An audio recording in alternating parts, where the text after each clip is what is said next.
Hello students, my name is Kavisha Arora and welcome to my channel Commerce Study. So today is the second class on chapter 3 of Indian Economic Development, Agriculture, Industry and Trade 1950 to 1990. If you have not seen the previous classes, please do see them and please like and subscribe my channel and share it with your friends. Two distinct phases of Green Revolution. So the first phase was from mid 60s to mid 70s। इस phase में जो scope of green revolution था वो confined था to the production of wheat and rice in the states of mostly Punjab, Andhra Pradesh and Tamil Nadu. ऐसा क्यों था? क्योंकि जो गरीब फार्मर्स थे वो HYV सीड्स को अफोर्ड नहीं कर पाते थे क्योंकि वो काफी एक्सपेंसिव इनपुट्स लेती थी। इनको सिर्फ वही लोग अफोर्ड कर पाते थे जो कि फाइनेंशियली स्ट्रॉन्ग थे, क्योंकि जो HYV सीड्स थी उनकी रिक्वायरमेंट क्या थी? Regular supply of water and correct proportion of use of fertilisers and pesticides. अब in the second phase which was from mid 70s to mid 80s, इस फेज में जो स्कोप ऑफ ग्रीन रेवोल्यूशन था वो flourish कर रहा था in most of the areas of the country and covered large number of crops. This was because कि जो गवर्नमेंट थी उसका इंटरवेंशन था। जो गवर्नमेंट थी वो लोन्स प्रोवाइड करती थी स्मॉल फार्मर्स को at low interest rate and साथ ही सब्सिडाइज रेट्स पर फर्टिलाइजर्स और पेस्टिसाइड्स भी प्रोवाइड करती थी। सो नेक्स्ट इज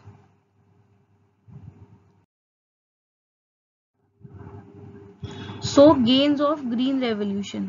जो सबसे पहला गेन है वो क्या है हमारे को? Spread in crop productivity. जब HYV सीड्स आए तो उनकी वजह से क्या हुआ? हमारी जो प्रोडक्टिविटी थी क्रॉप की वो काफी ज्यादा बढ़ गई। Next is substantial rise in acreage area under cultivation. सबसे पहले तो जो HYV सीड्स थे उन्होंने क्या रिड्यूस किया? टाइम डिफरेंस बिटवीन जो sowing and harvesting of crops होता था। एंड जो केमिकल फर्टिलाइजर्स थे उन्होंने क्या एलिमिनेट कर दिया? हमारा द प्रैक्टिस ऑफ फेलोइंग। ये एक ऐसी प्रैक्टिस होती है जिसमें एक फार्मर अपने लैंड को काफी टाइम के लिए खाली छोड़ देता है जिससे कि जो उसका जो लैंड है वो अपनी जो फर्टिलिटी है उसे वो रीगेन कर सके। इसमें जो फार्मर्स होते थे वो 6 मंथ्स तक अपने लैंड को ऐसी स्पेयर छोड़ दिया करते थे आफ्टर द क्रॉप प्रोडक्शन, ताकि जो भी उसकी फर्टिलिटी है वो उसे रीगेन कर सके। बट जब ये चीज एलिमिनेट हो गई तो हम क्या पॉसिबल हो गया हमारे लिए? डबल क्रॉपिंग या फिर कह सकते हो मल्टीपल क्रॉपिंग। इसमें हम लोग एक लैंड में एक से ज्यादा क्रॉप्स को प्रोड्यूस कर सकते हैं एक ही साल में, जबकि पहले हम लोग सिर्फ एक ही क्रॉप को क्या कर पाते थे? प्रोड्यूस कर पाते थे। So next is shift from subsistence farming to commercial farming. जब HYV सीड्स आए तो हमारी प्रोडक्टिविटी बहुत ज्यादा बढ़ गई। जब प्रोडक्टिविटी बढ़ी, आउटपुट बढ़ा, तो हमारे को क्या मिला? Marketable surplus. जो मार्केटेबल सरप्लस होता है वो होता है कि जो सरप्लस फार्मर को हो रहा है, मतलब कि जो फार्मर को आउटपुट हो रहा है उसमें जो उसको सरप्लस है वो कहीं ज्यादा है उसके ऑन फार्म कंजम्पशन से। मीन्स उसके पूरे साल में जो उसको घर में उसको जरूरत है कंजम्पशन की अपने गुड्स की, उसके अलावा उसको कितना सरप्लस चाहिए या उसे हो रहा है। सो वो उसको अवेलेबल हो गया था जिससे कि वो उसको सेल कर सकता था मार्केट में। जब उसके पास सरप्लस होता था तो वो उसको बेच के कैश कमाता था। इस कैश के थ्रू उसको क्या हेल्प होती थी कि वो अपने लिए, अपने फार्म के लिए सबसे पहले तो प्रोड्यूसर गुड्स खरीद सकता था जिससे कि वो फर्दर प्रोडक्शन कर सके, जैसे वो ट्रैक्टर ले सकता था। एंड ऑल्सो उसको क्या हेल्प होती थी? अपने करंट कंजम्पशन में भी हेल्प होती थी, जिसकी वजह से क्या हुआ? हमारी ग्रोथ एंड डेवलपमेंट। क्योंकि जब पहले फार्मर्स उसको एज सब्सिस्टेंस फार्मिंग देखते थे तो सिर्फ अपना ऑन फार्म कंजम्पशन ही कर पाते थे, एक साल में सिर्फ अपने लिए पूरा होता था। बट जब मार्केटेबल सरप्लस आने लग गया तो उनकी जो कंडीशन थी वो धीरे धीरे बेटर हो रही थी। Change in farmers outlook. जो फार्मर्स थे जो पहले सिर्फ फार्मिंग को एज अ सब्सिस्टेंस देखते थे वो धीरे धीरे क्या हुआ? उसको एज कमर्शियल शो होने लग गई उन्हें कि इससे भी हम लोग इजीली पैसे कमा सकते हैं। Self sufficiency in food grain production and buffer stock.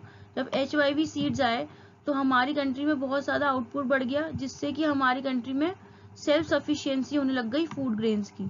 जब बहुत ज्यादा आउटपुट बढ़ गया तो जो क्रॉप प्रोडक्टिविटी मीन जो क्रॉप के प्राइसेस थे वो कैसे हुए, धीरे धीरे कम होने लग गए, जिससे कि जो poor section of the society थी वो भी इनको अफोर्ड कर सकती थी।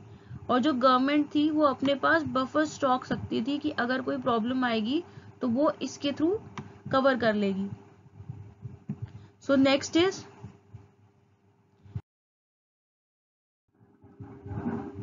limitations of green revolution. So first is limited crops. जो हमारा ग्रीन रेवोल्यूशन था वो सिर्फ कुछ ही क्रॉप्स को कवर कर पाया, स्पेशली किसको, व्हीट एंड राइस को। बाकी जो भी पल्सेस वगैरह थे उसमें इसको ज्यादा कवर ये नहीं कर पाया। Next is uneven spread. जो हमारे HYV सीड्स थे उसका जो कवरेज था या फिर जो स्प्रेड था वो काफी अनइवन था, ये सिर्फ कुछ ही एरियाज को इन कंट्री कवर कर पाया। There was a remarkable impact in the states like Punjab, Haryana and Maharashtra, Tamil Nadu. जबकि eastern UP, Bihar, Madhya Pradesh and Orissa में इसका इम्पैक्ट कैसा था, इनसिग्निफिकेंट था। Limited farming population. जो मोस्ट ऑफ द पॉपुलेशन थी हमारी वो HYV सीड्स के बेनिफिट्स को एंजॉय ही नहीं कर पाई, क्योंकि इसका रिक्वायरमेंट क्या था, एक्सपेंसिव इनपुट्स। और मोस्ट ऑफ द पॉपुलेशन हमारी कैसी है फार्मिंग में, पुअर थी।